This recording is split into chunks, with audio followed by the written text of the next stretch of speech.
The frozen winds of Cryovast cut through Marcus Hale's thermal suit, like molecular blades, each gust carrying ice crystals that sparkled in the dim light of 3 distant suns. The spaceport terminal stood as humanity's most remote outpost, a testament to stubborn human expansion into territories where even the hardiest aliens thought twice about settling. Marcus pulled his collar higher, though it did little against the -90-degree air that leaked through the station's failing atmospheric barriers. He had no particular reason to be here, no destination in mind. Cryovast was simply the furthest he could run from memories that refused to stay buried. 6 years since the Korath Trading Consortium's accident at the Helios colony. 6 years since Sarah's laugh had filled their small apartment, since little Emma had shown him her drawings of Daddy's spaceship. The official report called it a pressure system malfunction. Marcus knew better. The consortium needed the mining rights, and a human settlement was an inconvenient obstacle, easily removed with the right amount of explosive decompression. The ticket kiosk area was nearly empty at this hour. Just a few travelers hunched against the cold, waiting for the next transport off this frozen rock. Marcus was about to find a corner to wait out the next few hours when he noticed the figure at the automated ticket dispenser. The alien was old. That much was clear even to human eyes unaccustomed to reading Zilani features. His scaled skin, which should have been a vibrant blue-green, had faded to a dull gray. His 4 arms trembled as he tried to navigate the payment interface, and the elegant crest that crowned his species' heads drooped with age and exhaustion. He wore simple cloth wrappings, threadbare and patched multiple times. Nothing like the elaborate biosuits most Zilani preferred. Marcus watched as the old alien fumbled with what looked like ancient credit chips, trying one after another. Each time, the machine buzzed rejection. The universal translator in Marcus's ear picked up the alien's muttered words, though the emotion needed no translation. "Please, just this once. Please work," the old one whispered to the machine. A Thuranian merchant passed by, its crystalline form chiming with amusement. "Still trying, old fool. The refugee transports are in the lower district. Stop embarrassing yourself among proper travelers."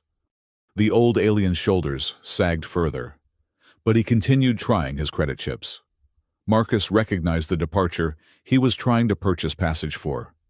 It was the long-haul transport to the Zilani homeworld, a journey that would take 3 standard months and cost more than most humans made in a year. Marcus had money. Insurance payouts had that effect.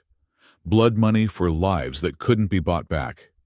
He'd spent the last 6 years drifting, taking mercenary pilot work when he needed to, drinking when he didn't. The credits in his account meant nothing to him beyond fuel and alcohol. Before his conscious mind could talk him out of it, Marcus stepped forward. "Excuse me," he said, his voice rough from disuse. "Is the machine giving you trouble?" The old alien turned, and Marcus saw surprise flicker across features that suddenly seemed older than space itself. The Zilani's 4 eyes, clouded with age, focused on him with difficulty. "A human," the alien said. And there was something in his tone that Marcus couldn't quite place. Not the usual condescension most aliens showed his species, but something else. Recognition. No, that was impossible. The machine seems to have difficulty with my payment methods. They are perhaps outdated." "Where are you trying to go?" Marcus asked, though he already knew. "Home," the old one said simply.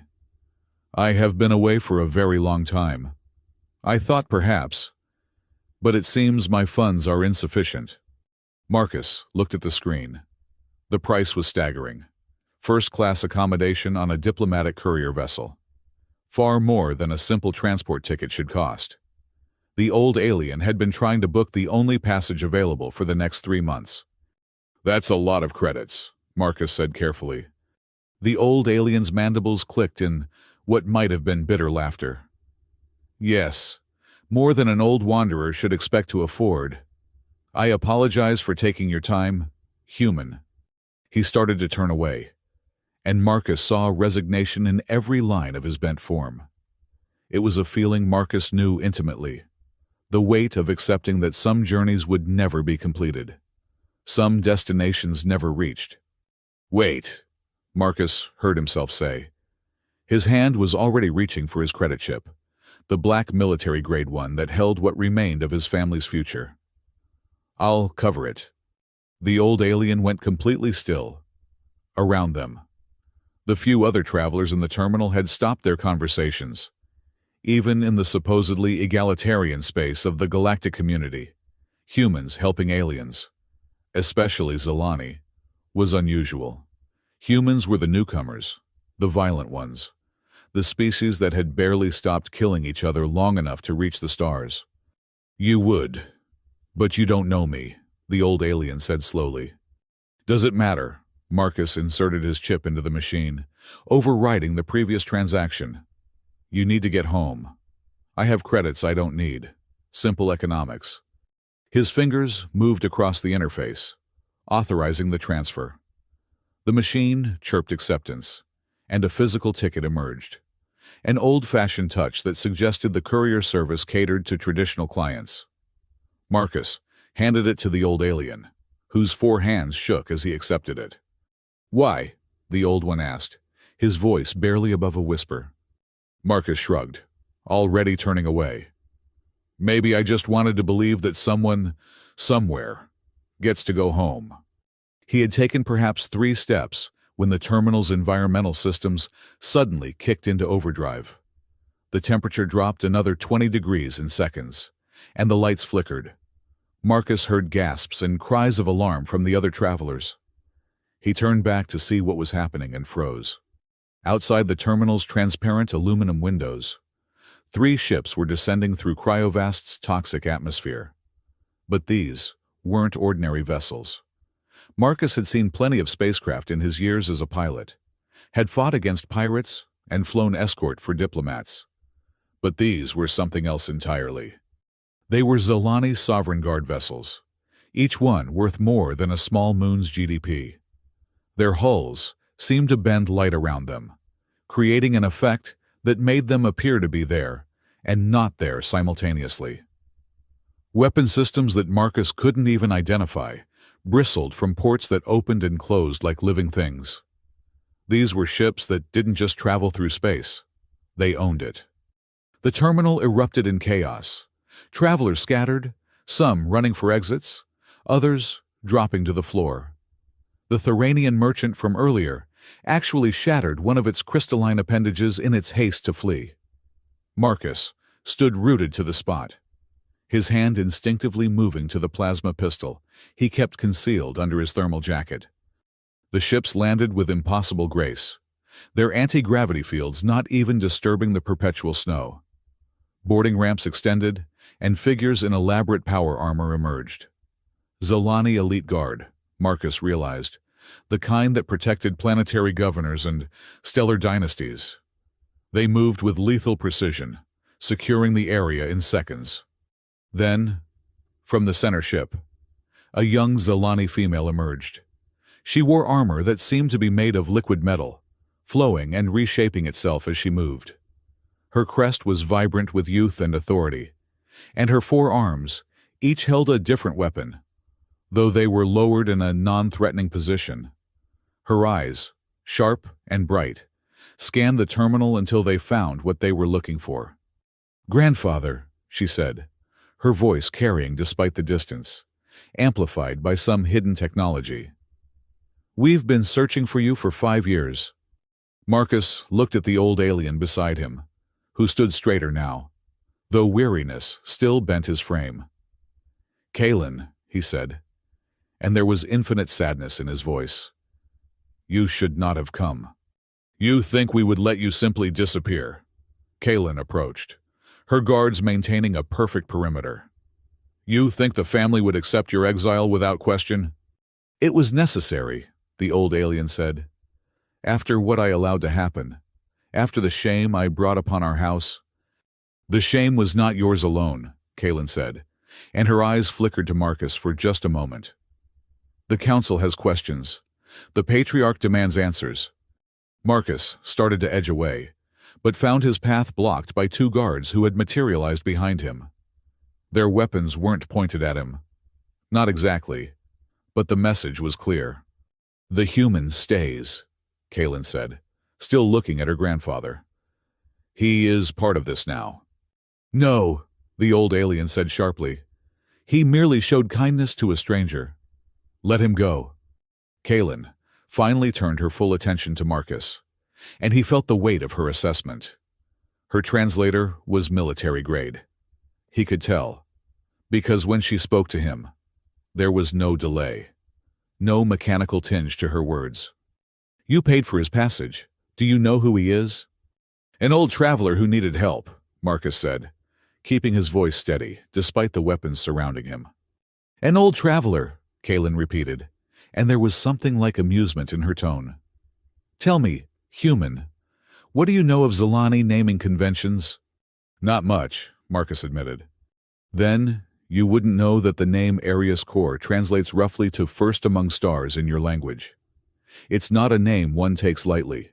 It's the name of our former patriarch, the one who negotiated the Treaty of Gorvak, who led our fleet in the Battle of the Void Terminus, who has been missing for 5 years after abdicating his position in disgrace." Marcus looked at the old alien, Arius, who seemed to shrink under his gaze. "You're some kind of leader." "Was," Arius corrected. "I was many things. Now I am just old and tired and trying to go home to die with whatever honor remains to me." "Honor?" Kaelin spat the word. "You speak of honor when Drath has seized your position, when he perverts everything you built, when he turns our people into merchants of death." "Drath is strong," Arius said quietly. "The family chose strength over an old fool's principles." "The family was deceived," Kaelin countered. "We know about the Helios colony, grandfather. We know what really happened." Marcus's blood turned to ice that had nothing to do with Cryovast's climate. "What did you say?" Kaelin turned to him, and there was knowledge in her eyes that made Marcus's hand tighten on his concealed weapon. "The Helios colony. A human settlement destroyed 6 years ago. Official records blame a mechanical failure. Unofficial records, the ones Drath thought he had destroyed, tell a different story." "You know nothing," Marcus said, his voice low and dangerous. "I know that 43 humans died when their habitat was deliberately decompressed. I know that the Korath Trading Consortium needed those mining rights. And I know that the order came from someone very high in the Zilani hierarchy, someone who stood to profit from the consortium's expansion." Marcus was moving before his conscious mind could stop him, his plasma pistol clearing its holster in a motion practiced thousands of times. He didn't get it fully raised before Kaelin's guards had him surrounded. But he didn't care. His eyes were fixed on Arius. "You," he breathed. "You signed the order." Arius met his gaze without flinching. "Yes." The simple admission hit Marcus like a physical blow. 6 years of grief, of rage, of hunting shadows and finding nothing but corporate facades and dead ends. And here was the truth, standing in front of him in the form of a tired old alien he had just helped. "My wife," Marcus said, his voice breaking. "My daughter. She was 4 years old." "I know their names," Arius said softly. "Sarah Hale, xenobiology specialist. Emma Hale, aged 4 years, 3 months, 6 days. I know all their names." Marcus's finger tightened on the trigger, but the weapon wouldn't fire. Some kind of dampening field, he realized distantly. Kaelin's guards moved closer, but she held up a hand to stop them. "Let him speak, grandfather," she said. "He deserves that much." Arius straightened, and for a moment, Marcus could see the leader he had been, the one who had commanded fleets and negotiated treaties.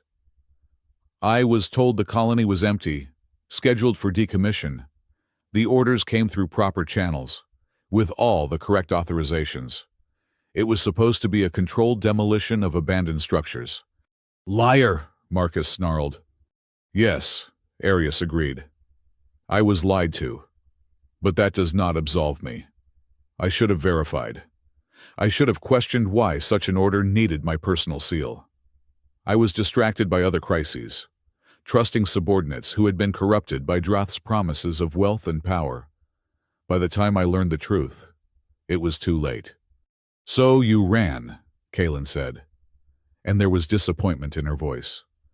You abdicated and disappeared, leaving Droth to consolidate power. I ran, Arius confirmed, but not from shame alone.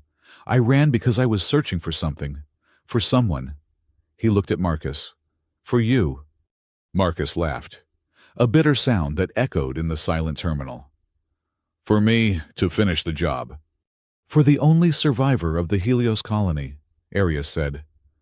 The pilot who was off station when it happened, who returned to find his family gone.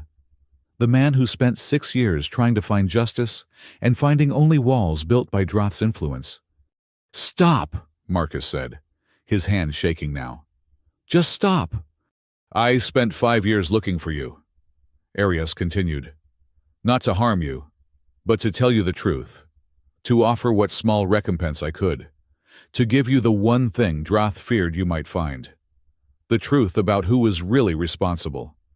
And then fate brings you to me, Arius smiled sadly. And you show kindness to an old alien without knowing who he was or what he had done.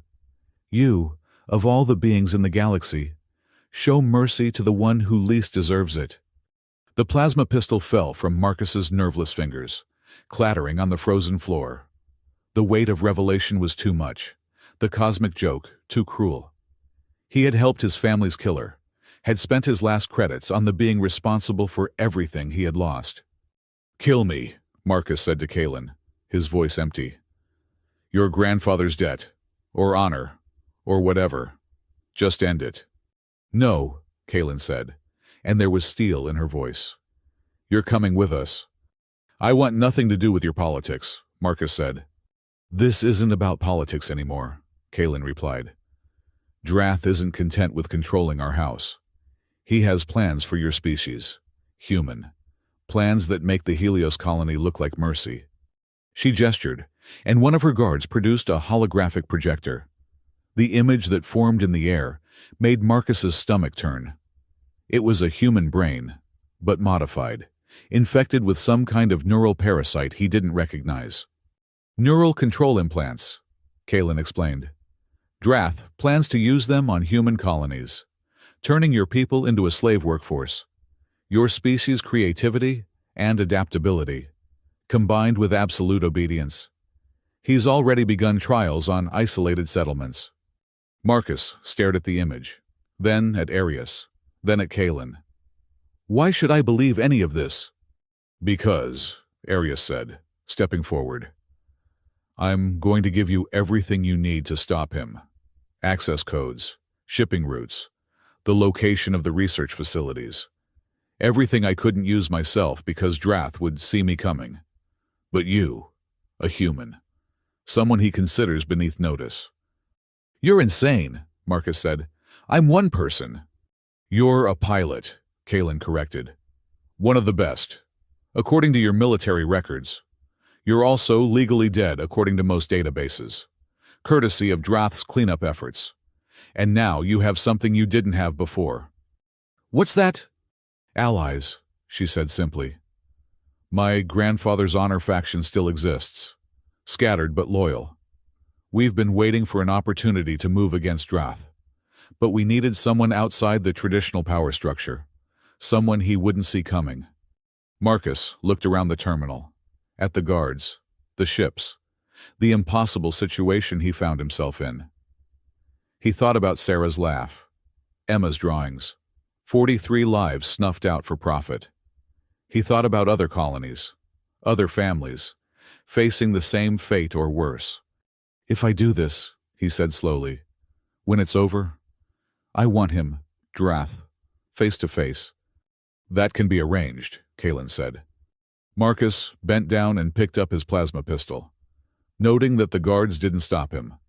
He looked at Arius, the old alien who had destroyed his life, and now offered him purpose. "I don't forgive you," Marcus said. "I would not ask for forgiveness," Arius replied. "Only for the chance to prevent others from suffering as you have suffered." Marcus holstered his weapon. Outside, the three sovereign guard vessels waited, their impossible technology promising either vengeance or death. Maybe both. He thought about the ticket he had purchased, the simple act of kindness that had led to this moment, and wondered if fate had a sense of humor, or just a cruel sense of timing. "So what now?" he asked. Kalen smiled, and it was a predator's expression despite the difference in species.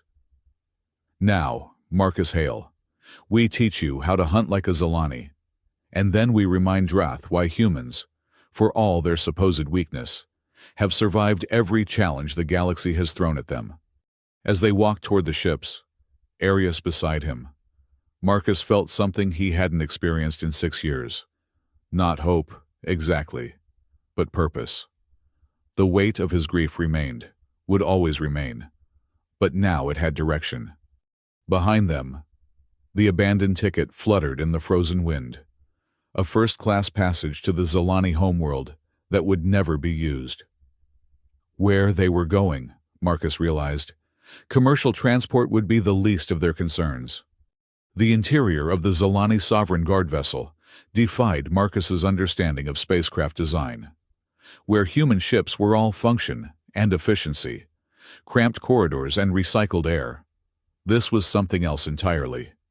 The walls seemed to breathe, surfaces shifting between solid and translucent states, showing glimpses of star-filled void or complex biomechanical systems as needed. The air itself felt alive, adjusting its composition to each passenger's needs without the harsh mechanical wheeze of traditional life support. Marcus found himself in what Kalen had called a preparation chamber, though it looked more like a hybrid between a medical bay and an armory. Arius stood in the corner. His 4 arms folded in what Marcus had learned was a gesture of patient waiting among the Zalani. The old alien hadn't spoken since they'd boarded, giving Marcus the space to process everything that had happened. "Your species' physiology is interesting," Kalen said, studying holographic readouts that floated around Marcus like ghostly attendants. "Weaker than most in terms of raw strength, lacking natural armor or redundant organs, yet remarkably adaptable. Your neural plasticity is particularly unusual." "We call it stubbornness," Marcus said flatly, watching as scanning beams played across his body. Kalen's mandibles clicked in what might have been amusement. "Drath calls it exploitable. He believes humans are perfect for his neural control project precisely because of this adaptability. Your brains can be rewired more completely than most species." "Comforting thought," Marcus muttered. "You should know what you're fighting," Kalen continued, gesturing to bring up new holograms. "Drath isn't just power-hungry. He's a supremacist who believes the Zalani should rule the galactic community. Other species are tools to be used or obstacles to be removed." The hologram shifted to show a Zalani male, his scales a deep purple-black that seemed to absorb light. Even in projection, there was something unsettling about him, a predatory stillness that made Marcus's instincts scream danger.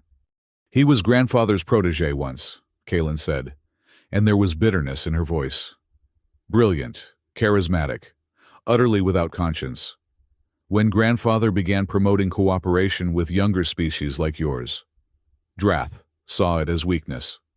So he orchestrated the Helios colony massacre to discredit him," Marcus said, the pieces falling into place. "Among other things." Arius spoke for the first time since boarding. "The Helios incident was just one of dozens of operations designed to create conflict between species.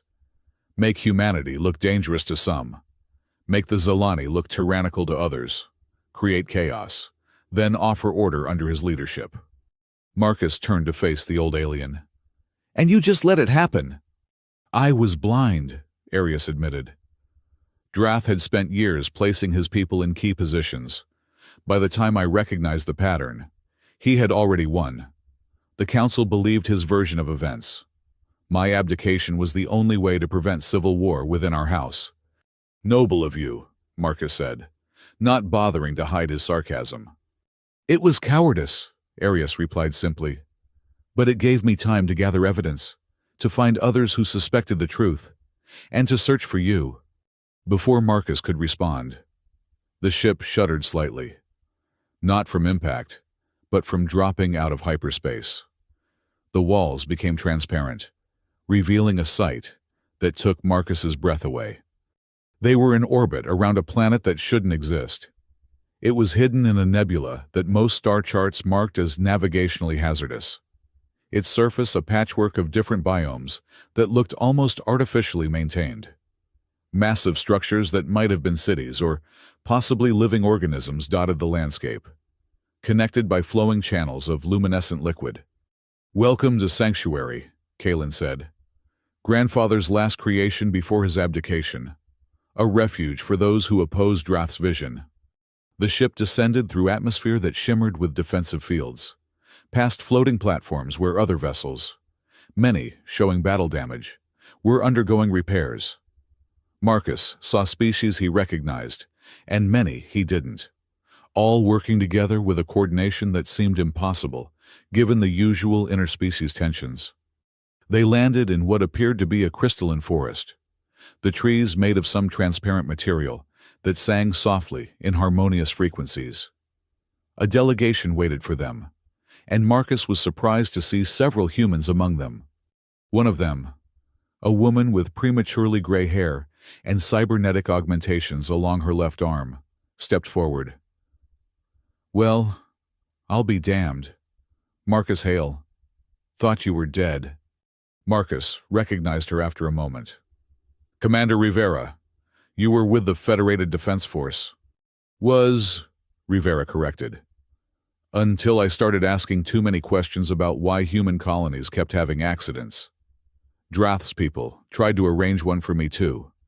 The Zilani resistance found me first. She turned to Arius, and Marcus was surprised to see respect rather than hatred in her eyes. Patriarch, good to have you back. I am no longer Patriarch, Arius said.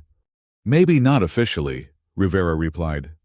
But try telling that to the 3,000 refugees here who believe you're their only hope against Drath. As they walked through the crystal forest toward a massive structure that seemed to grow from the ground itself. Rivera filled Marcus in on what he'd missed during his years of isolated wandering. Drath's been busy, she said. Official control of the Zilani house was just the beginning. He's got influence in the Thuranian Merchant Guild, the Karathi military complex, even some human colonial governments. He's building an empire, piece by piece. And the Neural Control Project, Marcus asked. Rivera's expression darkened. 3 human colonies have gone dark in the last 6 months. When trade ships finally got clearance to investigate, they found the populations alive, but changed. Completely obedient. No creativity. No initiative. Perfect workers who never complained. Never rested more than necessary. Never questioned orders. The Galactic Council thinks it's a human psychological phenomenon, Rivera said bitterly. Some kind of collective mental breakdown from the stress of rapid expansion. Drath's people in the council make sure any real investigation gets buried in bureaucracy. They entered the structure, and Marcus found himself in a vast chamber where dozens of beings worked at interfaces that looked like living neural networks. Star charts, supply routes, and tactical data flowed through the air in streams of light. This is our war room, Kalen explained. Every piece of intelligence we've gathered on Drath's operations. Marcus studied the displays, his pilot's mind automatically cataloging patterns and weaknesses. You're not winning, he said after a moment. No, Kalen agreed. We're barely surviving. Drath has resources, legitimacy, and time. We have refugees and principles. And now we have you, a new voice said.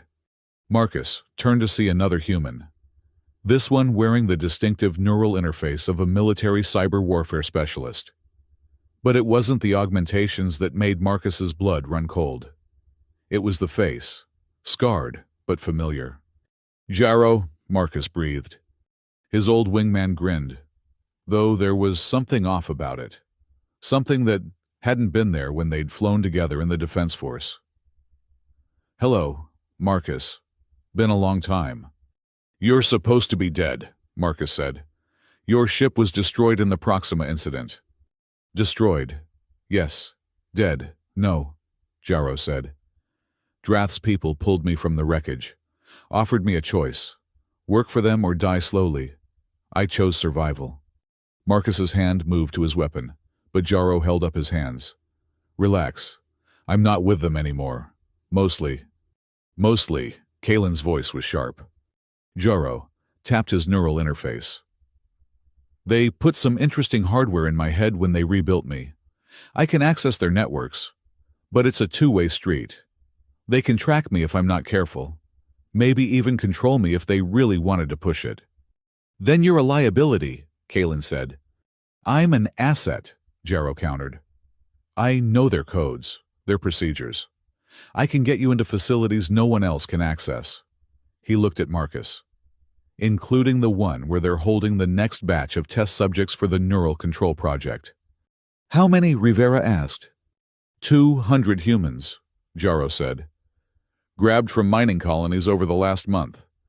They go under the knife in 3 days." The room fell silent. Marcus could feel everyone watching him, waiting.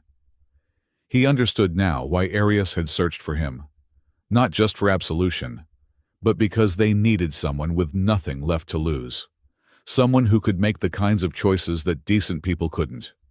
"You're asking me to lead a suicide mission," Marcus said. "I'm asking you to do what you do best," Arius said quietly. "Survive against impossible odds and make the enemy pay for underestimating humanity." Marcus laughed, a sound devoid of humor. "You know what's funny, 6 months ago. I would have told you all to go to hell. Let the galaxy burn. What did it ever do for me?" He paused, looking at each of them in turn.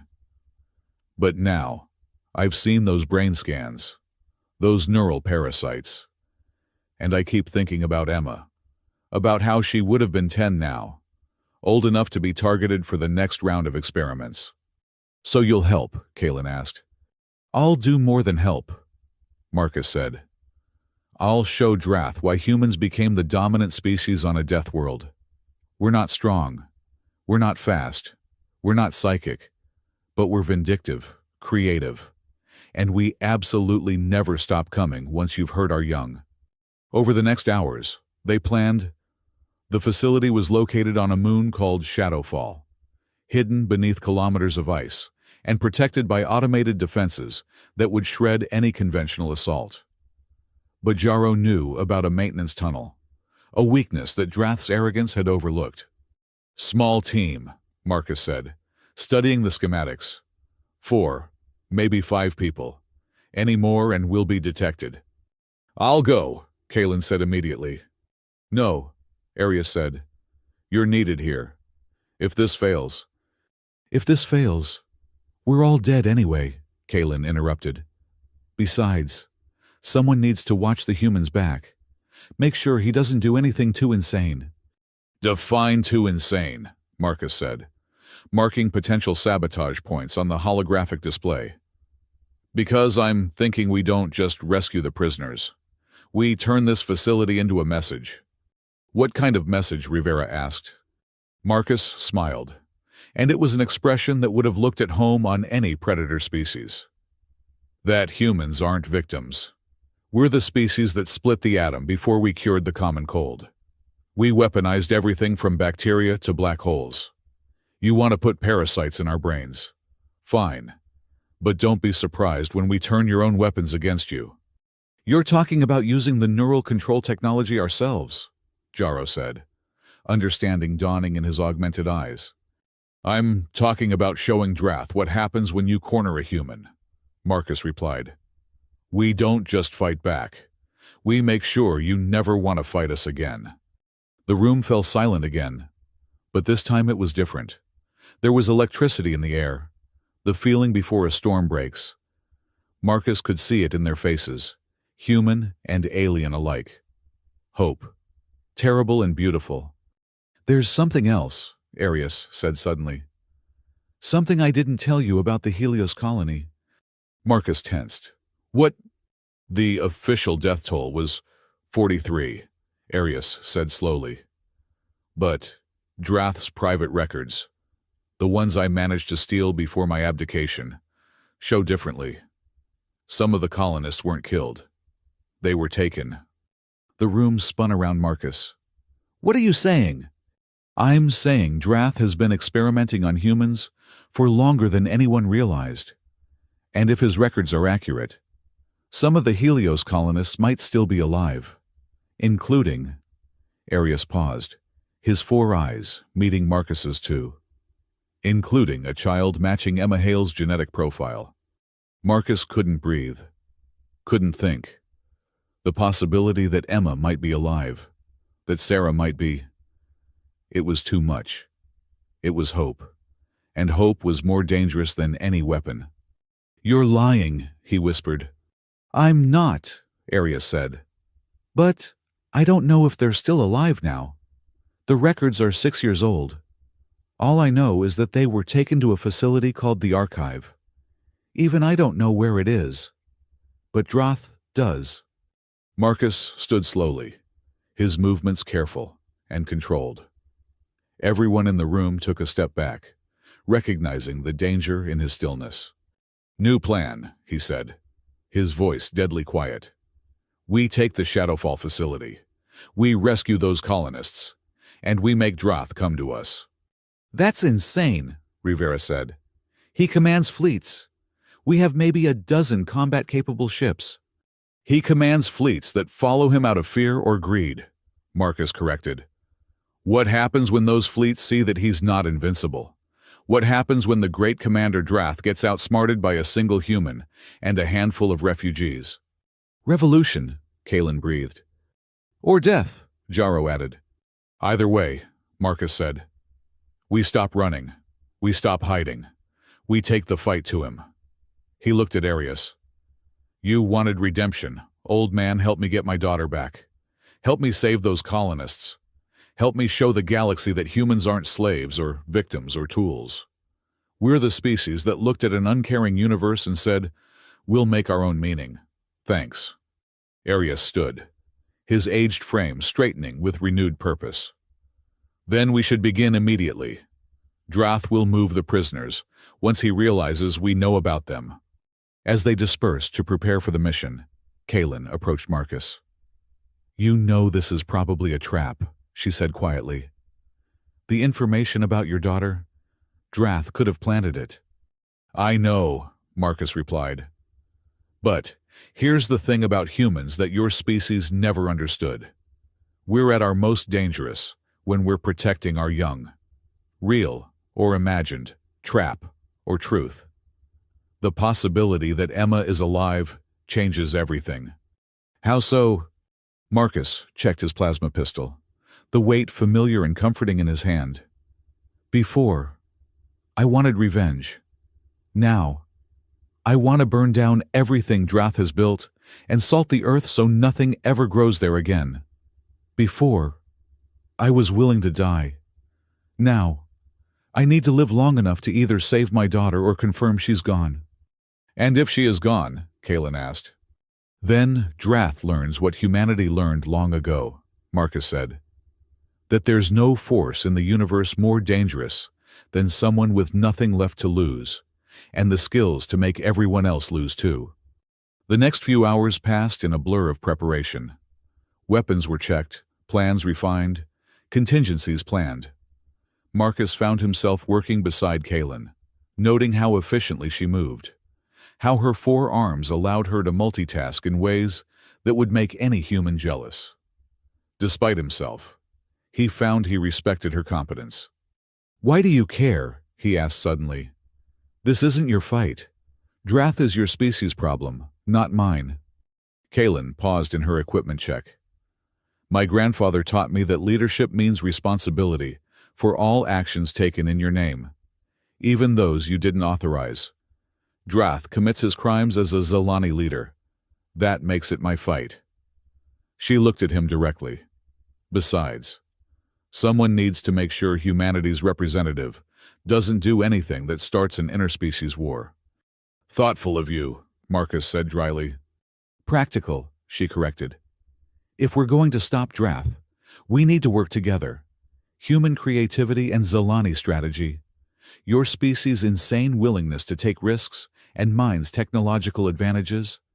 "Poetic," Jarrow said, joining them. "But poetry won't get us through Shadowfall's defenses. That's going to take good old-fashioned violence and luck." "Humans make their own luck," Marcus said. "That's what I'm afraid of," Jarrow replied, but he was smiling. As they boarded the stealth ship that would take them to Shadowfall, Marcus took one last look at Sanctuary.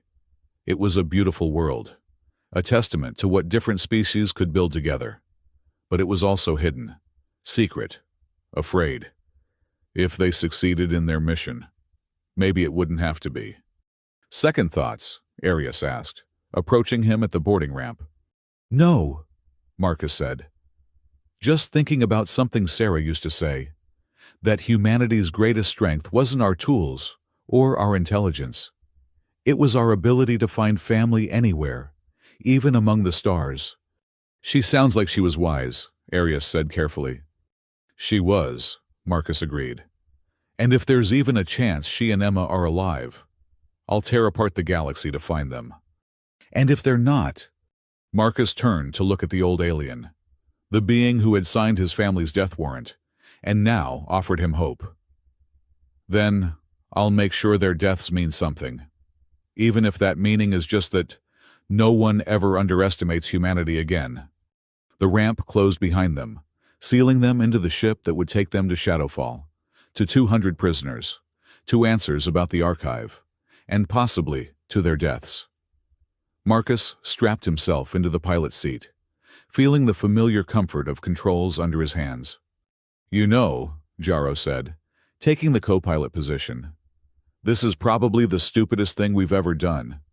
"Second stupidest," Marcus corrected. "Remember the Titan Station incident? That was your idea too," Jarrow pointed out.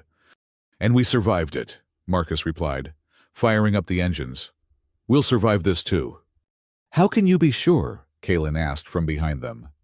Marcus smiled, the expression sharp and dangerous. "Because Drath expects us to think like prey. But humans, we've always been persistence predators. We don't chase our prey down. We walk them to death, never stopping, never resting, always coming. Drath's about to learn what that means." The ship lifted off, sliding through Sanctuary's defenses and into the void beyond, behind them. Arius watched from the observation deck, his 4 hands pressed against the transparent aluminum window. He had set events in motion that would either redeem his failures or compound them. But for the first time in 6 years, he felt something other than guilt. He felt hope, terrible, dangerous, human hope. Shadowfall's surface was a graveyard of frozen methane and shattered dreams. The moon hung in the gravitational embrace of a gas giant that filled half the sky, its roiling storms casting sickly orange light across the landscape. Marcus guided their stealth ship through the debris field of destroyed vessels, remnants of those who had tried and failed to breach Drath's defenses.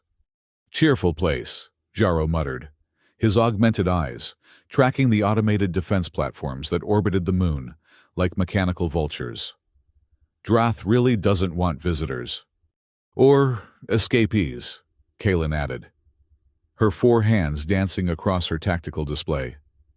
"I'm reading massive energy signatures beneath the ice. The facility is larger than our intelligence suggested." Marcus kept his focus on flying, threading their ship through sensor gaps that Jarrow identified in real time. The modified vessel was running silent, all unnecessary systems shut down, the crew breathing recycled air that grew staler with each passing minute. They had one shot at this. If they were detected before reaching the maintenance tunnel, it would be over before it began. "There." Jaro pointed to a heat exhaust vent, barely visible against the ice. That's our entry point. The tunnel runs for 3 kilometers beneath the surface, before connecting to the main facility. And you're sure your access codes still work? Marcus asked, already knowing they had no choice but to trust his compromised friend. They worked as of last week when I tested them remotely, Jaro replied. Unless Drath's people have done a full security sweep since then, we should be fine. Should be, Kalen repeated. Comforting. Marcus set the ship down in a narrow canyon, the walls of compressed ice providing some cover from orbital surveillance. The moment they stepped outside, even in their environmental suits, the cold hit like a physical force. The temperature reading on Marcus's HUD showed -200 Celsius. Move fast, he said through the comm. Our suits have maybe 30 minutes of heat regulation at this temperature. They covered the distance to the exhaust vent in bounding leaps. Shadowfall's low gravity, turning each step into a small flight. Jaro worked on the access panel while Marcus and Kalen stood watch. Weapons, ready for threats that never came. The isolation was almost worse than an attack would have been. It meant Drath was confident, secure in his defenses. Got it, Jaro said as the vent covering slid aside, revealing a tunnel barely wide enough for them to move single file. Welcome to the worst part. The maintenance tunnel was a nightmare of cramped spaces and extreme temperature variations. One moment they were crawling through sections so hot, their suits struggled to compensate. The next through areas where coolant leaks had created forests of razor-sharp ice crystals. Marcus led the way, his smaller human frame actually an advantage in the tight confines. You know, Jaro said during one brief rest in a slightly wider section. I used to wonder why humans were so good at surviving in places no sane species would go. Now I remember. You're all insane. Adaptable, Marcus corrected. We call it adaptable. I call it insane, Kalen said, though there was something like admiration in her tone. No Zolani would have designed a maintenance tunnel like this. We would have made it accessible. Which is why Drath didn't worry about it, Marcus replied. He thinks like a Zolani, logical, efficient, sane. He doesn't think like a human who needs to save his daughter. They continued in silence after that, each lost in their own thoughts. Marcus couldn't stop thinking about Emma, about the possibility that she was alive somewhere in Drath's custody. 6 years. She would be 10 now. Would she even remember him? Would she blame him for not being there when the colony died? Marcus, Kalen's voice cut through his spiral. We're approaching the facility connection. The tunnel opened into a larger chamber, and Marcus felt his first real surge of hope. They had made it inside the perimeter. Now came the hard part. Jaro accessed a terminal, his neural interface allowing him to navigate the facility systems faster than any manual input. The prisoners are being held in Section C, 3 levels down. But Marcus, there's something else. What? I'm seeing references to something called the Convergence Project.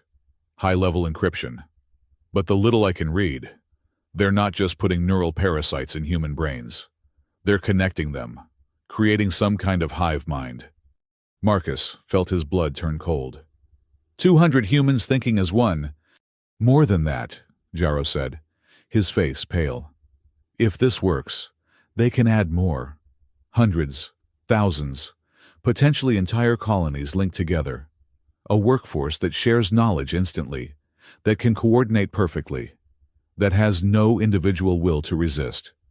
We need to stop this, Kalen said, and there was genuine horror in her voice. This goes against every principle of sentient rights. Drath doesn't believe humans have sentient rights, Marcus said grimly. To him, we're just clever animals that learn to use tools. But he's about to learn that clever animals can bite. They move through the facility with practiced precision, avoiding patrols by seconds. Jaro's knowledge of the patterns, keeping them one step ahead. The architecture was distinctly Zolani, all flowing curves and organic shapes, but corrupted somehow, turned harsh and unwelcoming. They found the prisoners in a vast chamber that resembled a medical theater, crossed with a production line. 200 humans floated in suspension tanks, unconscious, with various tubes and wires connected to their bodies. At the center of the room, a massive computational core hummed with malevolent energy. "The convergence core," Jaro whispered. "It's already connected to them, just not activated yet."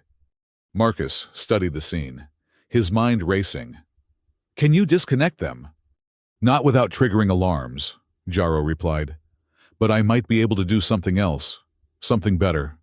"Better how?" Jaro's smile was sharp.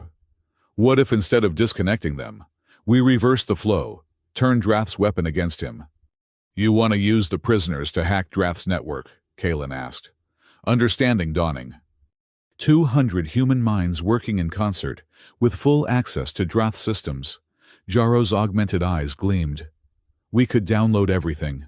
Every dirty secret, every hidden facility, every black site operation, including the location of the archive." Marcus felt his heart race. The archive, where Emma might be held. "Do it." "Marcus," Kalen warned. "Using these people without their consent, even to save them, is exactly what Drath would do," Marcus finished. "But we're not Drath. Jaro, can you wake them up first? Let them choose." Jaro's fingers flew across his interface. "I can establish limited communication through the neural links. They'll be groggy, confused, but conscious enough to understand what we're asking."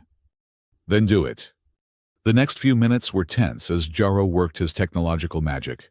One by one, the humans in the tanks began to stir, their eyes opening to reveal confusion, fear, and then, as Jaro explained through the neural link what was happening, rage.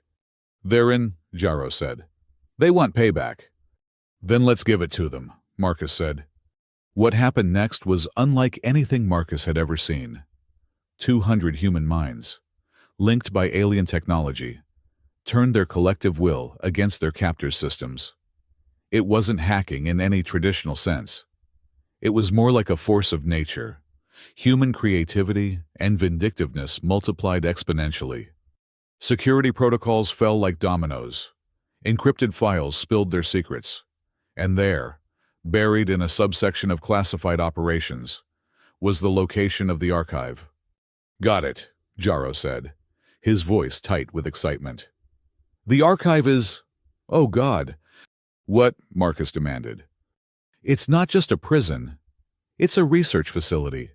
They've been experimenting on the Helios survivors for 6 years, trying to understand human neural plasticity, using them as test subjects for different versions of the control parasites." Marcus's hands clenched into fists so tight, his suit's haptic feedback systems warned of potential damage. "Emma." "Alive," Jaro confirmed, "along with 14 other Helios colonists, including..." He paused, his expression softening. "Including Sarah." The world seemed to stop. Sarah was alive. Emma was alive. 6 years of grief, of rage, of emptiness. And they had been alive all along, being experimented on, tortured, used as lab rats by the same monster who had ordered their supposed deaths. "Marcus," Kalen said, placing one of her hands on his shoulder. "We'll get them back." Before Marcus could respond, alarms began blaring throughout the facility, but it wasn't because of their infiltration. "What's happening?" Kalen demanded. Jaro's face went white. "The prisoners. They're not just downloading data. They're uploading something." "Uploading what?" "Themselves," Jaro breathed. "They're copying their consciousness into Drath's network, spreading through his systems like a virus. Every connected facility, every ship, every neural implant in his forces. They're infiltrating all of it." Marcus watched in awe as the humans in the tanks, still, physically suspended, waged war in digital space. This was humanity at its most dangerous, not through strength or technology, but through sheer bloody-minded determination to make their enemies regret ever crossing them.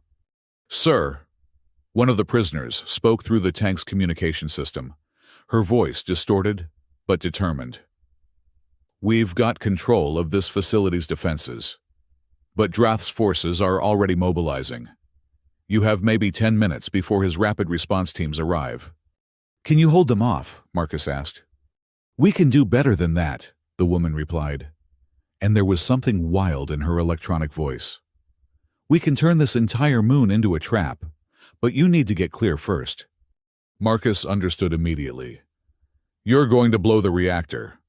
"Among other things," she confirmed. "We've been prisoners for weeks, some of us months. We've had nothing to do but plan what we'd do if we got the chance. Now we have it."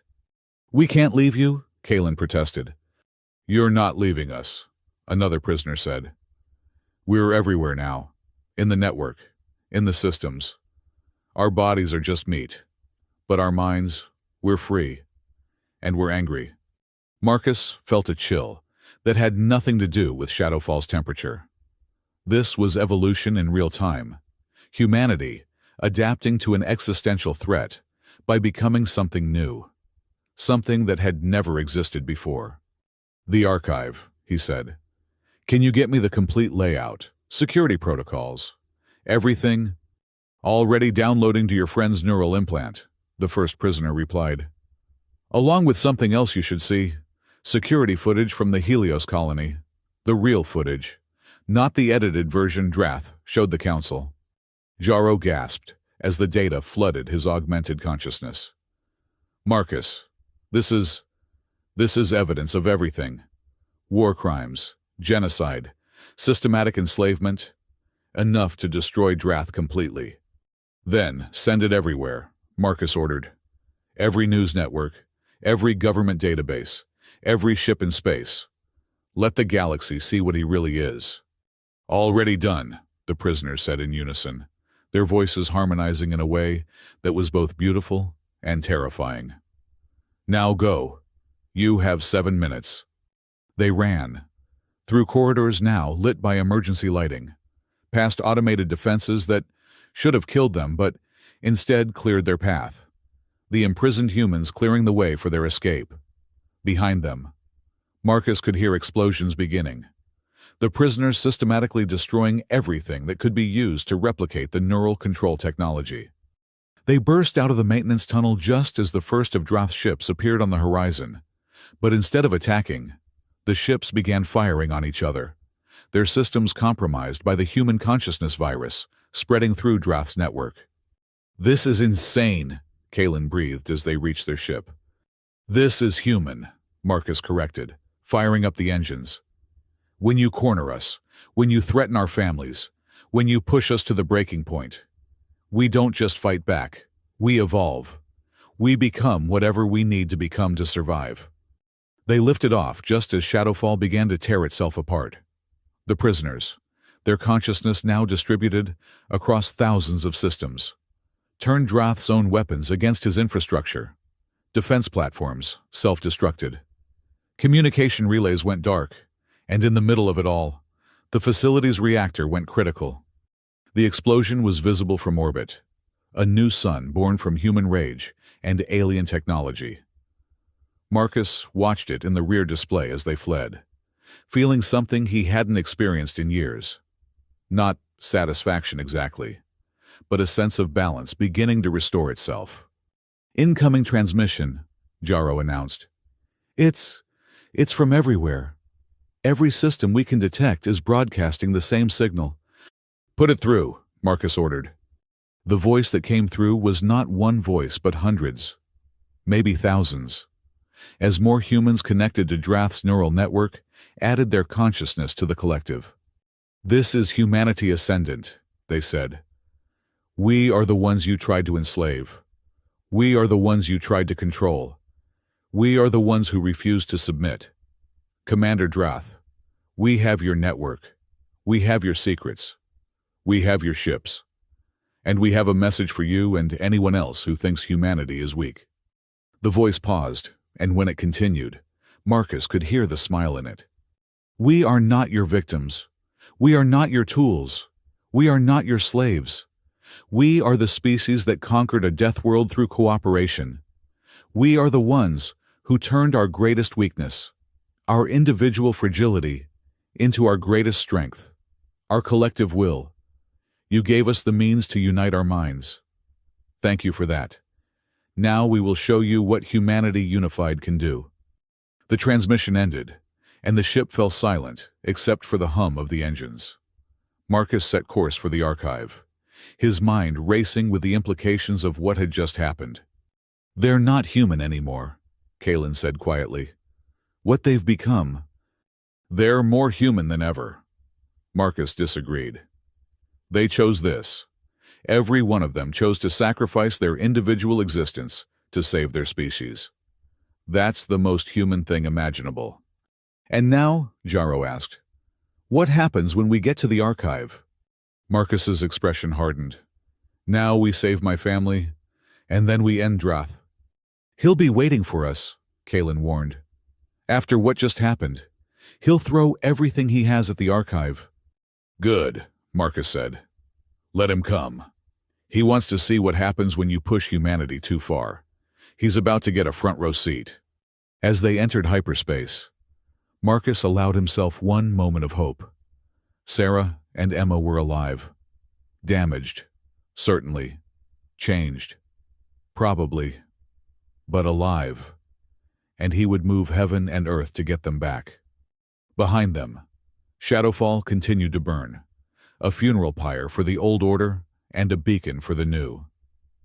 The war between Drath and humanity had entered a new phase, one where the rules had changed, where the weak had become strong through unity, where the individual had transcended into something collective, yet still essentially human. And at the center of it all, one man in a stolen ship raced toward a reunion 6 years in the making, carrying with him the hopes of 2 species and the fury of a father who had nothing left to lose, but everything to gain. The archive awaited, and with it, the answers to questions Marcus had been afraid to ask. What had they done to his family? What had Sarah and Emma become after 6 years of experiments? Would they even recognize him? Would they blame him for not being there, for not saving them sooner? But those were questions for later. For now, there was only the mission: save his family, stop Drath, and maybe, just maybe, prove that humanity's greatest strength wasn't their technology, or their numbers, or their adaptability. It was their love, their stubborn, irrational, impossible love, that made them fight when logic said surrender, that made them sacrifice everything for the chance to save someone else, that made them human in a universe that seemed determined to make them into something else.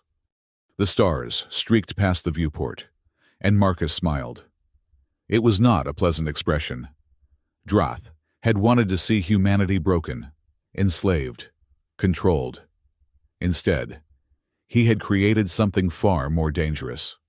He had given humanity a common enemy, and there was nothing in the galaxy more terrifying than humans united in purpose, especially when that purpose was protecting their own. The archive was 12 hours away at maximum burn. 12 hours to plan, to prepare, to ready himself for whatever came next. Marcus checked his weapons, reviewed the facility schematics flooding through from Jaro's neural link, and began to strategize. Beside him, Kalen watched with her 4 eyes, seeing something in this human that she had never expected to find. Not just determination or anger, but something deeper, a capacity for hope in the face of impossible odds that seemed uniquely human. "You really think we can win this?" she said. It wasn't a question. "I think Drath made the same mistake every advanced species makes with humans," Marcus replied. "He assumed that because we're physically weaker, technologically younger, and politically fragmented, we're easy prey. He forgot that we evolved on a planet that tried to kill us every single day. We didn't become the dominant species by being the strongest. We did it by being too stubborn to die and too spiteful to give up. And too crazy to know when you're beaten," Jaro added with a grim smile. "That too," Marcus agreed. Drath's about to learn what happens when you threaten a human's family. He thinks he's seen us at our worst. He hasn't seen anything yet. The ship continued its journey through the void, carrying 3 unlikely allies toward a confrontation that would reshape the galaxy's understanding of humanity. Behind them, the digital consciousness of 200 humans spread through Drath's network like wildfire, dismantling his empire from within. Ahead, the archive waited with its secrets and its prisoners. And somewhere in the vast between, Commander Drath prepared his response, not yet understanding that he had already lost, because he had made the one mistake you never make with humans. He had given them a reason to evolve. The archive hung in space like a metallic cancer, a massive structure of interconnected spheres and cylinders that defied conventional design philosophy. It orbited a dying star, the red giant's bloated form casting everything in shades of blood and shadow. Marcus studied the tactical display, noting the absence of the usual defensive fleet. "It's too quiet," Kaylin said, her 4 hands gripping various weapons she had prepared during their journey. "Drath should have dozens of ships here." "He's pulled them back," Jarrow said, his augmented eyes flickering as he processed incoming data. "The Humanity Ascendant virus has compromised 60% of his fleet. The ships that aren't actively fighting his control are stuck in diagnostic loops, trying to purge the infection." "So he's vulnerable," Marcus said, though he didn't believe it for a second. "Or he wants us to think he is," Kaylin countered. "Drath didn't survive this long by being careless." Marcus guided their ship toward the archive's docking bay, every instinct screaming that this was a trap. But it didn't matter. Sarah and Emma were inside. After 6 years of believing them dead, no force in the universe could stop him from reaching them. The docking bay was empty, except for a single figure standing in the center of the vast space. Even from a distance, Marcus recognized the purple-black scales, the predatory stillness. Commander Drath waited for them, alone and apparently unarmed. "It's a trap," Jarrow said immediately. "Obviously," Marcus replied, already heading for the airlock. "But he has something to say, or he'd have just blown us out of space." "Marcus," Kaylin grabbed his arm with 2 of her hands. "Let me go first. I have natural armor, better reflexes." "He's not going to kill me," Marcus said with certainty. "Not yet. He needs me for something." They descended the ramp together, weapons drawn but not aimed. Drath watched them approach, his 4 eyes focused entirely on Marcus. Up close, the Zalani commander was even more imposing than his hologram had suggested, standing nearly 3 meters tall, his scales seeming to absorb light rather than reflect it. "Marcus Hale," Drath said, his voice carrying despite the bay's vastness. "The human who started a revolution with a single act of kindness." How poetic. "Where are they?" Marcus demanded. "Where are Sarah and Emma?" "Safe," Drath replied. "For now. Whether they remain so depends entirely on you." "If you've hurt them." "Hurt them?" Drath's mandibles clicked in what might have been amusement. "Mr. Hale, I've improved them. 6 years of careful modification, enhancement, evolution. They're so much more than they were." Marcus took a step forward, his plasma pistol rising. Kaylin and Jarrow flanked him, their own weapons ready. "You experimented on them," Marcus said, his voice deadly quiet. "I elevated them," Drath corrected. "Your species has such potential, held back by your chaotic individualism. I've been trying to give you focus, purpose, unity. The Neural Control Project was just the beginning." "You mean slavery?" Kaylin interjected. Drath's eyes shifted to her briefly. "The young princess speaks. Tell me, child, what has your grandfather's weakness brought our people alliance with lesser species? Dilution of our genetic superiority, reduction of our empire to mere membership in a council of equals." "It brought peace," Kaylin replied. "It brought stagnation," Drath countered. "But this isn't about politics anymore. It's about survival. He focused on Marcus again. Your little virus, the Humanity Ascendant Collective, it's spreading faster than even I anticipated. Within days, maybe hours, it will have infected every networked system in the galaxy. Good, Marcus said. Is it? Drath asked. Do you know what happens when a collective consciousness grows too large? When billions of minds try to think as one, it fragments. Mr. Hale, it goes insane. And when it does, it will take every connected system with it. Ships will crash, life support will fail, billions will die. Marcus felt uncertainty creep in. You're lying. Am I? Drath gestured, and holographic displays materialized around them. Look at the data yourself. The growth rate is exponential. The human minds that started this can't control it anymore. It's evolving beyond them, becoming something that isn't human, isn't alien, isn't anything but pure, chaotic consciousness. Jaro was scanning the data, his face growing pale. Marcus, he might be right. The infection rate, the processing demands. The network can't sustain this level of integration. So what do you want? Marcus asked, though he suspected he already knew. I have a kill switch, Drath said simply. A way to sever the collective, save the galaxy from digital apocalypse.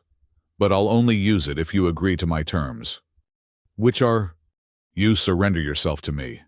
Submit to the perfected neural control implant I've developed. Become the template for humanity's integration into my empire. In return, I release your family and stop the collective before it destroys everything. Marcus laughed, the sound echoing off the bay's metal walls.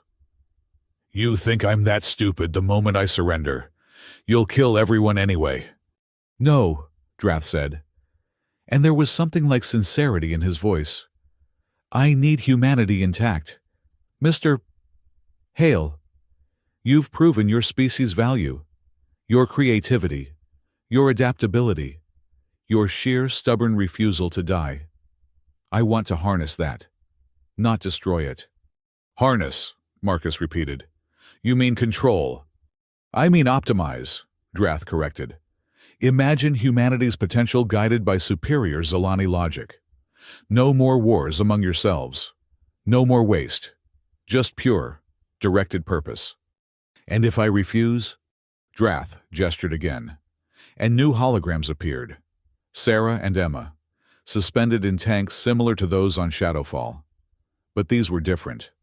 The neural interfaces were more complex, the connections deeper. They're fully integrated into my experimental network, Drath explained. If you refuse, I simply increase the neural load. Their minds will burn out in seconds, painlessly. Of course, I'm not a monster. Marcus's hand tightened on his weapon. Beside him, he felt Kalen tense, ready to attack, but they all knew it was futile. Drath could kill Sarah and Emma with a thought. You're lying about the collective, Marcus said. It's not going to destroy everything. Perhaps not, Drath admitted. But can you take that risk? Can you gamble the lives of billions on, perhaps? And even if the collective stabilizes? What then? Humanity becomes a hive mind, loses everything that makes you unique, everything that makes you human. As opposed to becoming your slaves. My partners, Drath corrected. Junior partners, yes, but partners nonetheless. Marcus looked at the images of his family, studying them carefully. Sarah's face was peaceful, almost serene. Emma had grown, no longer the small child he remembered, but a young girl on the edge of adolescence. 6 years of change he had missed, 6 years of growth, of life, stolen from them all. But there was something else in the images, something Drath probably didn't realize was visible. Sarah's hand, floating in the suspension fluid, was making a shape. A sign from the private language they had developed when Emma was a baby, when they needed to communicate silently during her naps. The sign meant trick. Marcus's mind raced. Sarah was conscious, aware, and trying to tell him something. The neural integration Drath bragged about might flow both ways. I need to see them, Marcus said. In person. Prove they're really alive and not just recordings. Drath considered this. Very well, but your companions stay here. No deal, Kalen said immediately. Then they die, Drath replied simply. Marcus turned to his companions. Stay here. If this goes wrong, we'll avenge you, Jaro promised. No, Marcus said firmly. You'll complete the mission, stop Drath, save whoever you can, and make sure this never happens again. He followed Drath deeper into the archive, through corridors that seemed more organic than constructed, walls that pulsed with a rhythm disturbingly similar to a heartbeat. The facility was a masterpiece of biomechanical engineering, a fusion of Zalani technology and something older, darker. Impressive, isn't it? Drath said as they walked. This facility predates even my species' recorded history. We found it drifting in deep space, abandoned but functional. The perfect place for sensitive research. You mean illegal experiments, Marcus corrected. Legal is a matter of perspective, Drath replied. When I control the Galactic Council, everything I've done will be retroactively justified. They entered a vast chamber, and Marcus's breath caught. Hundreds of suspension tanks filled the space, each containing a different species. But at the center, on a raised platform, were two tanks that made his heart stop. Sarah and Emma floated in the blue-green fluid, neural interfaces covering their skulls like technological crowns. Their eyes were closed, but Marcus could see rapid eye movement beneath the lids. They were dreaming, or thinking, or experiencing something beyond his understanding. Beautiful. Aren't they? Drath said. Your wife's consciousness has expanded far beyond normal human limitations.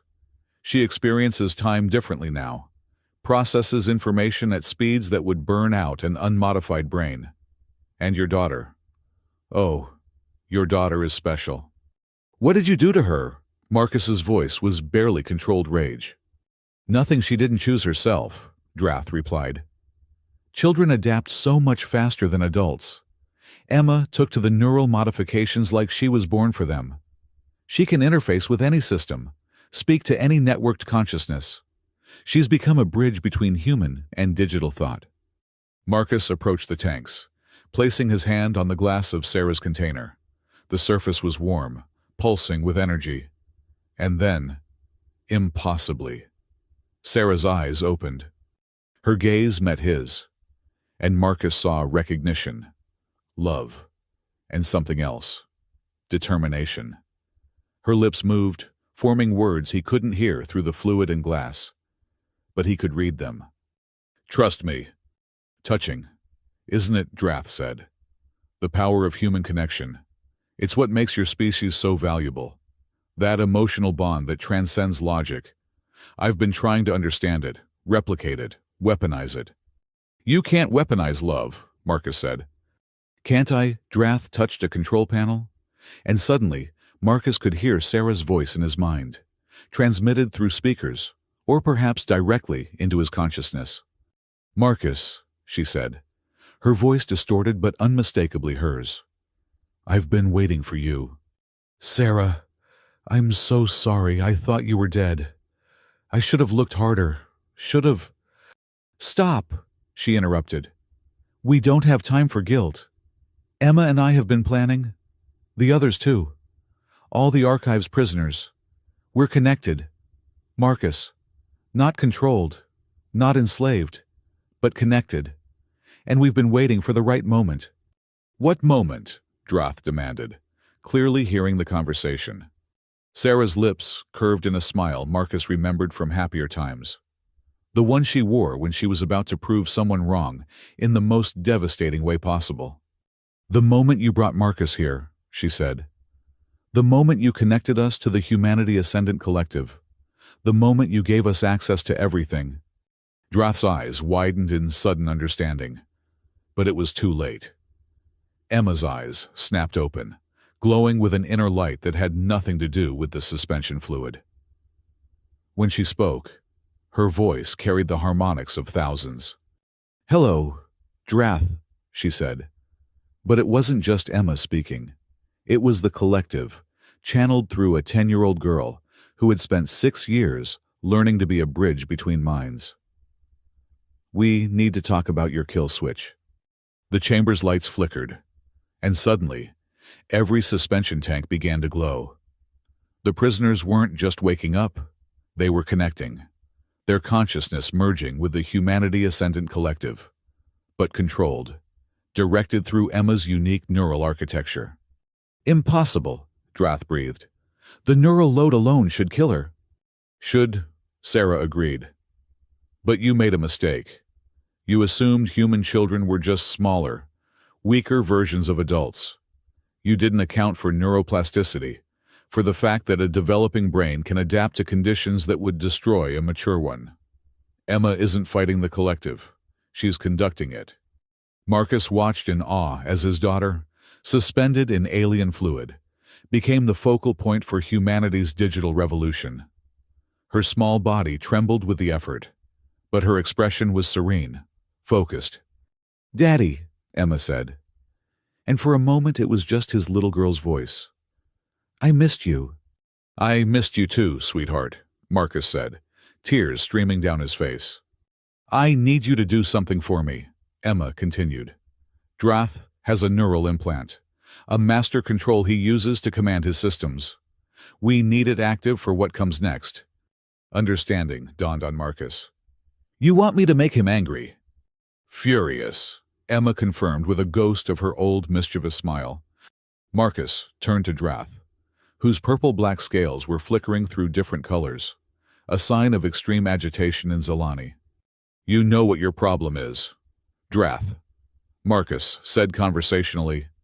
"You think like a conqueror. You see other species as resources to be exploited, tools to be used.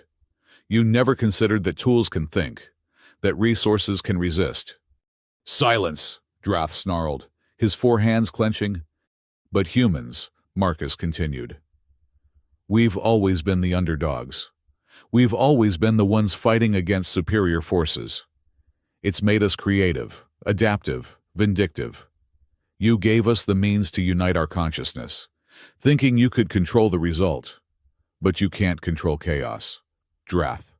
And humans, we're chaos incarnate." Drath's neural implant flared to life, his anger triggering the combat protocols. In that instant, Emma struck. Through the connection Drath had created to monitor his prisoners, she reversed the flow. The entire Humanity Ascendant Collective, now stabilized and directed through her unique neural architecture, poured into Drath's mind. The commander screamed, a sound that shouldn't have been possible for his species. He fell to his knees, his 4 hands clutching his head as thousands of human voices filled his consciousness. "This is what you wanted," the collective said through Emma. "Unity, purpose, control, but on our terms, not yours." Marcus watched as Drath writhed, his sophisticated neural implant overwhelmed by the sheer chaotic creativity of human thought. Every memory of suffering, every moment of loss, every spark of defiance from every human Drath had ever harmed flooded through his mind. "Stop," Drath gasped. "You're killing me." "No," Sarah said. "We're teaching you. This is what it feels like to be human, to be vulnerable, afraid, angry, but still fighting. This is what you tried to steal from us." The neural assault continued for what felt like hours, but was probably only minutes. When it finally ended, Drath lay unconscious on the floor. His neural implant burned out, his connection to his empire severed. "It's done," Emma said, her voice exhausted. "We have his command codes, his hidden facilities, everything. The collective is stabilizing, using the framework I created. We won't fragment. We won't go insane. We'll be something new." The suspension tanks began to drain, their occupants finally free after years of captivity. Marcus caught Sarah as she stumbled out, her legs weak from disuse. She was thin, changed, neural interface scars covering her scalp. But she was alive, and in his arms. "You found us," she whispered. "You saved yourselves," Marcus corrected, holding her tight. "I just provided the distraction." Emma's tank opened last, and Marcus was there to catch her too. His little girl. Not so little anymore, with eyes that held far too much knowledge for a 10-year-old. But when she hugged him, she was just Emma, his daughter, finally safe. "The others are coming," Jarro's voice crackled over Marcus's comm. "Drath's remaining forces are surrendering. The evidence of his crimes is being broadcast everywhere. The Galactic Council is calling for emergency sessions. It's over. Marcus." But Marcus knew it wasn't over. It was just beginning. Humanity had evolved, become something new. Not a hive mind, but a collective consciousness that could choose when to unite and when to remain individual. It was messy, chaotic, imperfect, and absolutely human. "What happens now?" Marcus asked Sarah as they supported each other out of the chamber. "Now we heal," she said. "We rebuild. We show the galaxy that humanity isn't weak or strong, inferior or superior. We're just us, complicated and contradictory, and capable of incredible things when we work together." "And Drath?" Marcus asked, looking back at the unconscious commander. "He'll stand trial," Sarah said. "Real trial, with real justice. We're not him, Marcus. We don't destroy our enemies. We prove them wrong." As they emerged from the archive, Marcus saw ships arriving. Not warships, but rescue vessels, medical frigates, diplomatic cruisers. The galaxy had heard humanity's cry for justice and was responding. Kaylin met them at the docking bay, her 4 eyes taking in the freed prisoners with something like awe. "You did it," she said to Emma. "You turned Drath's weapon into humanity's salvation." Emma smiled, looking every bit the tired 10-year-old despite the impossible things she had just accomplished. "We all did it," she said. "Humans, Zalani, everyone who stood against him. That's the real lesson. We're stronger together than alone." Arius's ship arrived shortly after, the old alien emerging with tears in his eyes as he saw the freed prisoners.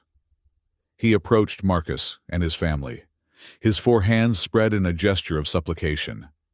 "I cannot undo what was done," he said. "But I can dedicate what remains of my life to ensuring it never happens again." Sarah studied him for a long moment, then extended her hand, a human gesture of forgiveness that transcended species. "Help us build something better," she said. "That's all anyone can do." As they boarded the ship that would take them away from this place of nightmares and miracles, Marcus looked back at the archive one last time. It would be converted, Sarah had explained, into a center for interspecies cooperation, a place where the collective consciousness could interface safely with the traditional galaxy. "Daddy," Emma said, tugging on his hand, "can we go home now?" Marcus looked at his daughter, his wife, his unlikely allies who had become friends. Home wasn't a place anymore. It was wherever they were together. "Yeah, sweetheart," he said, lifting her into his arms despite her age, needing to hold her like he had when she was small. "Let's go home." 3 months had passed since the archive incident, and the galaxy was still adjusting to the new reality. Marcus stood on the observation deck of the newly established Unity Station, watching Earth rotate slowly below. It was their first time back to humanity's birth world since everything changed.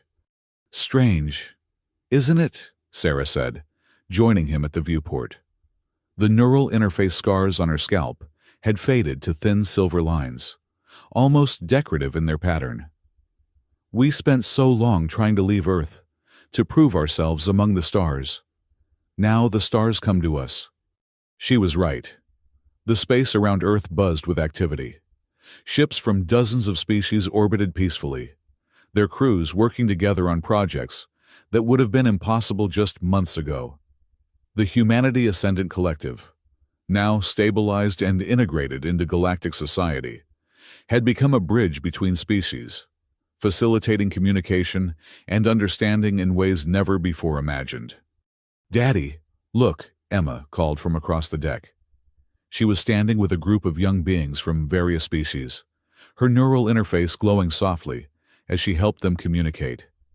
At 10 years old, she had become something unique in the galaxy, a living translator, not just of languages, but of consciousness itself. "She's remarkable," Kalen said, approaching them.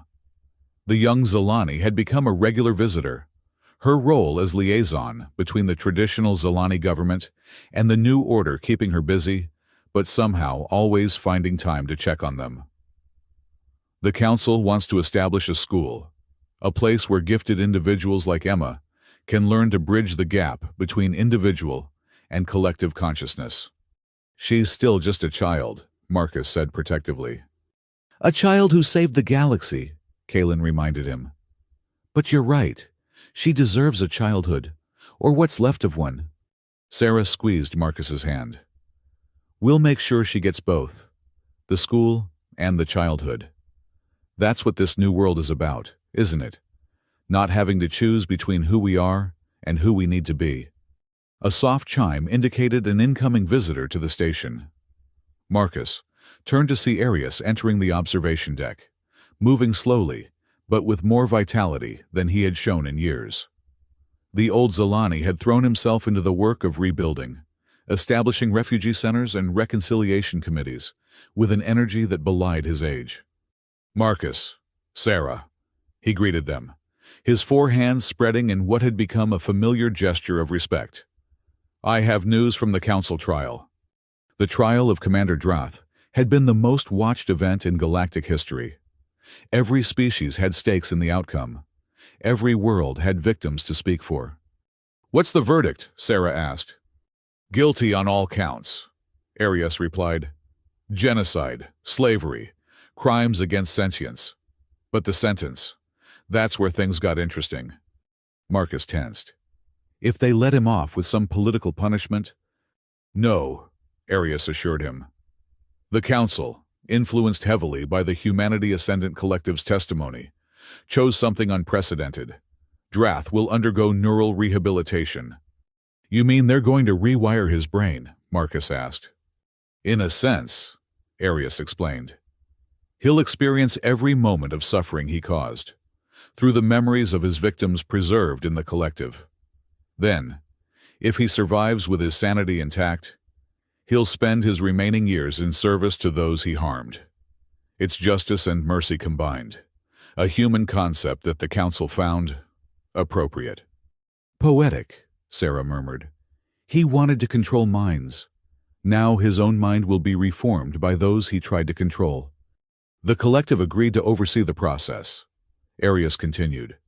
"They said it was important that justice not become vengeance, that even someone like Drath deserves the chance for redemption." Marcus wasn't sure he agreed, but he understood. The collective, despite being born from human anger and desperation, had evolved beyond simple revenge. It had become something more noble, more aspirational. "There's something else," Arius said, his voice taking on a different tone. "The Council has made a decision about humanity's status in the galactic community." This was what they had been waiting for. Humanity's sudden evolution into a partial collective consciousness had terrified many species, made them question whether humans were still truly human or had become something else, something dangerous. And Marcus prompted. Full membership," Arius said with what might have been a smile. "With a permanent seat on the Security Council, the galaxy has recognized that humanity's unique ability to maintain individuality while accessing collective consciousness makes you ideal mediators for interspecies disputes." Sarah laughed, the sound bright and genuine. "We went from being barely tolerated newcomers to essential members of galactic society in 3 months. That has to be a record." "It's what you've always been," Kalen interjected. "The galaxy just needed a crisis to see it. Humans are chaos and order, individual and collective, weak and strong, all at once. Your paradoxes that somehow work. Emma ran over to them, her young face flushed with excitement. Mom, Dad, Arius.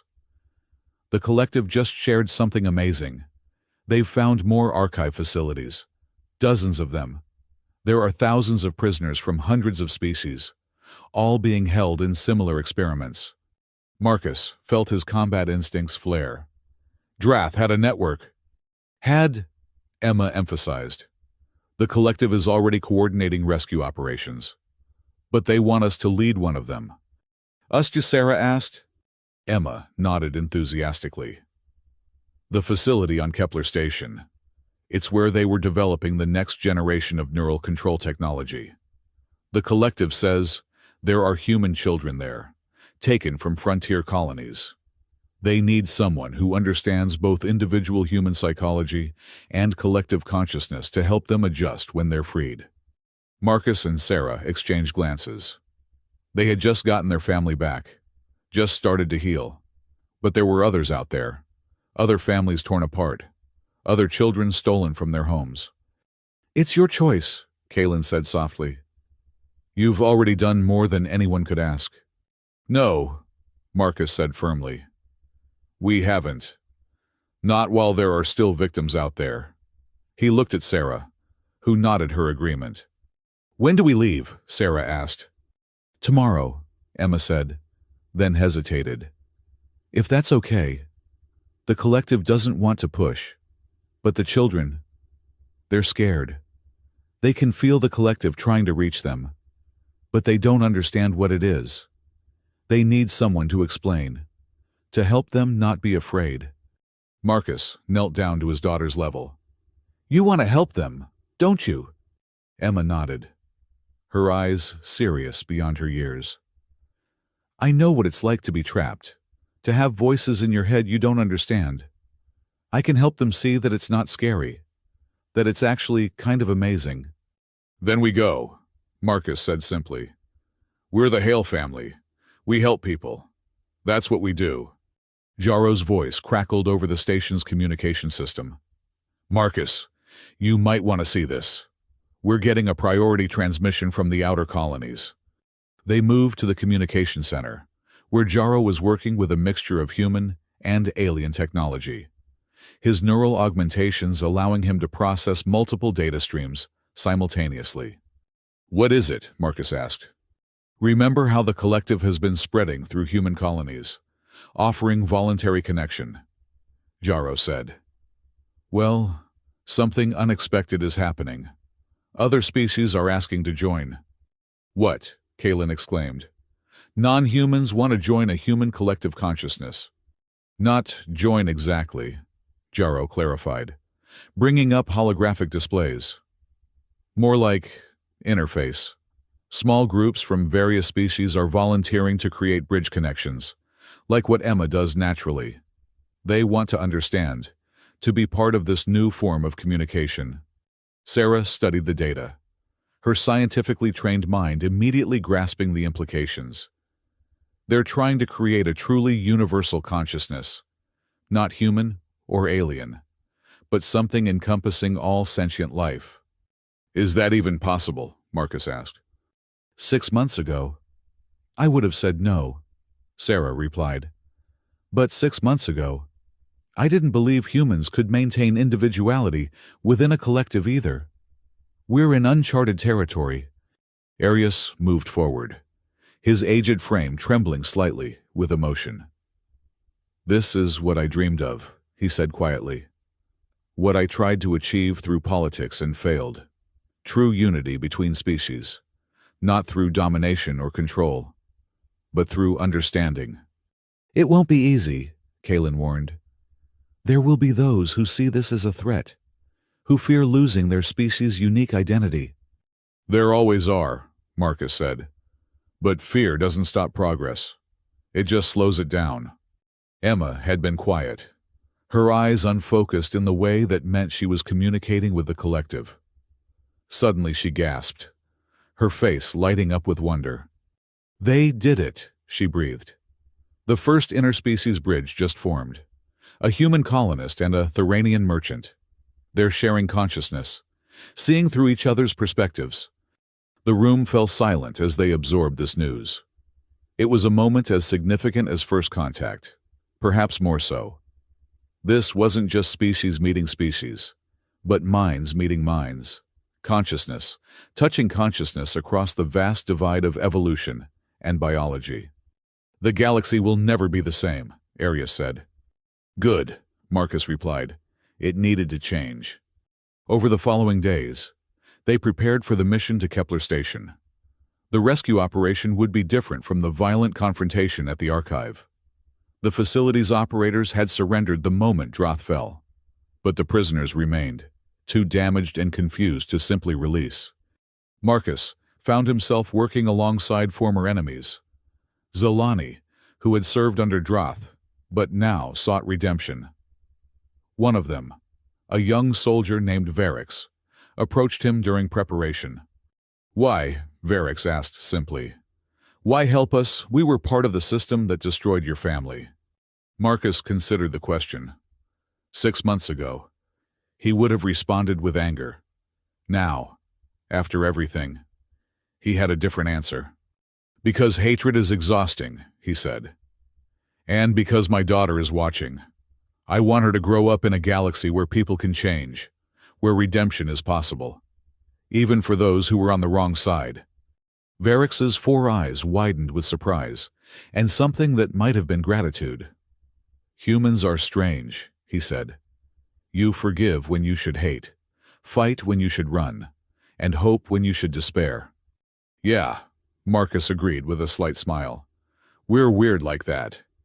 The night before departure, Marcus found Sarah on the observation deck again, looking at the stars. Emma was asleep, exhausted from a day of helping new bridge connections form. "Scared?" he asked, joining her.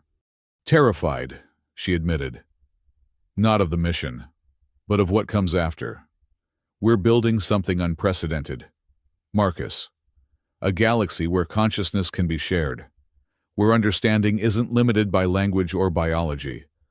What if we're not ready? What if humanity isn't mature enough for this responsibility?" Marcus pulled her close. "Remember what you used to say, that humanity's strength was our ability to find family anywhere?" Sarah nodded against his shoulder. "Well, now we're making the entire galaxy family. It's messy and complicated, and probably going to cause as many problems as it solves. But it's also beautiful, and it's very, very human." "When did you become an optimist?" Sarah asked, a smile in her voice. "When I got you back," Marcus replied. "When I saw Emma turn Drath's weapon into a tool for unity. When I watched humanity respond to an existential threat, not with violence but with evolution. We're not perfect, Sarah, but we're trying, and sometimes that's enough." The next morning, they departed for Kepler Station. Their ship was a marvel of cooperative engineering. Human creativity merged with alien technology, piloted by a crew that represented a dozen different species. Emma sat in what had been dubbed the bridge chair, her neural interface allowing her to facilitate communication between crew members who didn't share a common language. As they entered hyperspace, Marcus received a message from Commander Rivera, who had taken charge of military operations for the rescue missions. "Marcus," her image said, "we've discovered something in Drath's personal files. Something he kept hidden, even from his closest allies." "What is it?" Marcus asked, though he wasn't sure he wanted to know. "A location," Rivera replied. "He called it the Genesis Vault. According to his notes, it contains genetic samples and consciousness recordings from every species his forces experimented on, including," she paused, "including complete backups of all Helios colony victims from before the massacre."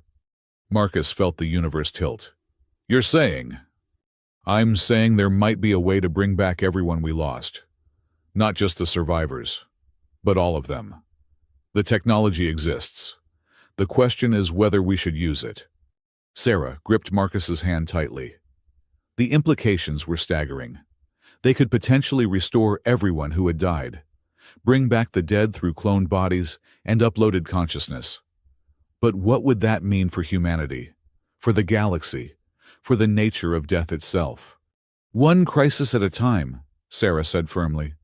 "First, we save the living. Then we decide what to do about the dead." Marcus nodded, but his mind was racing. The galaxy had changed so much in such a short time.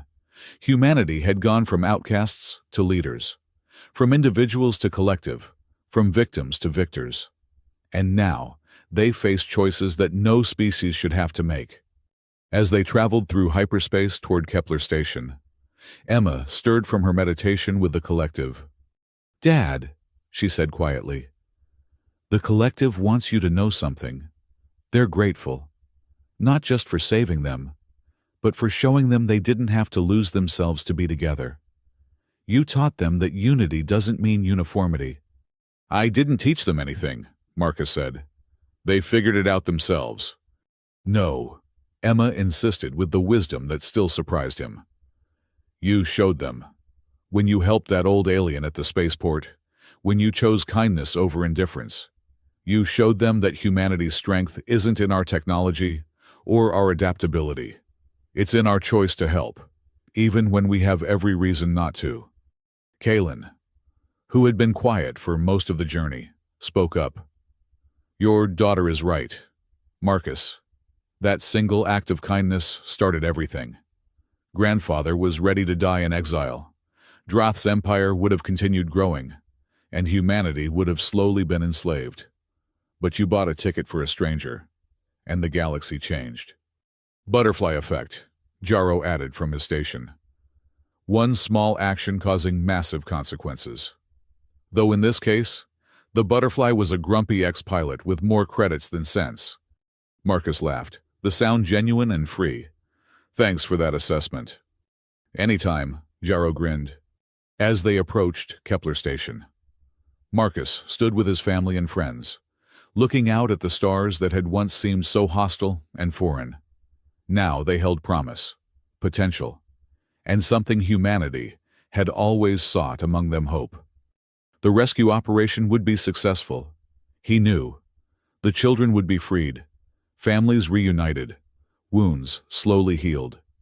And then would come the harder work of building a new society, one where consciousness could be shared but individuality preserved, where species could unite without losing what made them unique. "Ready?" Sarah asked, squeezing his hand. "No," Marcus admitted, "but that's never stopped us before." As their ship docked with Kepler Station, Marcus thought about that day on Cryovast, when he had been a broken man with nothing to live for. Now he had everything: his family, his purpose, his place in a galaxy that finally recognized humanity's value. And it had all started with a simple act of kindness. A ticket purchased for a stranger who turned out to be anything but. The airlock opened, and Marcus stepped forward into the next chapter of humanity's story. Behind him, his family followed. Ahead, the future waited, uncertain, but no longer dark. Somewhere in the collective consciousness, thousands of human minds touched his thoughts briefly. A gentle reminder that he was not alone, that humanity never walked alone anymore. They were individuals who could choose to be one, separate streams that could become a river when needed. And in that moment, Marcus finally understood what humanity had become. Not conquerors or victims, not superior or inferior, but something simpler and more profound. They had become truly human in all its messy, contradictory, beautiful complexity, and the galaxy would never be the same. As they entered the station to begin the rescue, Emma looked up at him with eyes that held galaxies of possibility. "Dad," she said, "the collective has a message for you." "What's that, sweetheart?" "Thank you for showing us the way home." Marcus smiled, ruffling his daughter's hair as they walked toward the prisoners who needed their help. Home wasn't a place anymore. It was this family, purpose, and the knowledge that even in the darkest void, a single act of kindness could light the stars.